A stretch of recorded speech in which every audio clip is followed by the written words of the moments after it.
Abakyala basukka mu 5 baweereddwa obujjanjabi obw'obwereere. Ekitongole kya Child Birth International ku ddwaliro ly'Endejje lisangibwa mu Makindye Ssaabagabo. Abakulembeze nga bakulembeddwamu omubaka wa Parliament Emmanuel Sajjalyabeene Kigozi Sempala ne mmeeya w'ekitundu boogedde ku basajja nga bwe basinga okutambuza endwadde olw'okubeera mu mukwano n'abakyala ab'enjawulo. Njagala okugamba eggwanga nti maama wa ggwanga lino bw'aba mulamu, omwana aba mulamu, taata aba mulamu, famire yonna eba nnamu, ekyalo kiba kiramu, omuluka guba mulamu, municipality eba nnamu, ne Uganda yonna eba nnamu.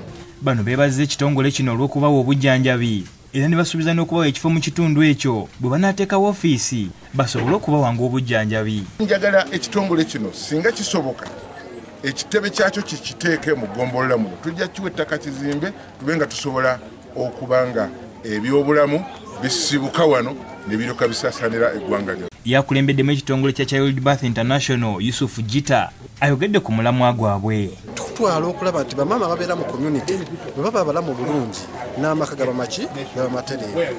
Kuba ffe ng'ekitongole tulina products 5, tulabirira abaana, tulabirira abakyala, tulabirira n'abavubuka. Abo be bantu be twagala mu community zaffe okutuyambangako. Twa gavumenti ebiseera ebisinga ekolisha erwawo ate nga tukimanyi kansa buli bwe bamutegeera ng'akyali wansi banga muto ofuna obujjanjabi n'awona. Kati bw'akula aba tokyayinza kumujjanjabi. Kati abamu be basanze omubadde buto ne bati batandise obbawo obujjanjabi. Yudaya Namyalo yakusakidde eggwe lino kwa Bukedde TV.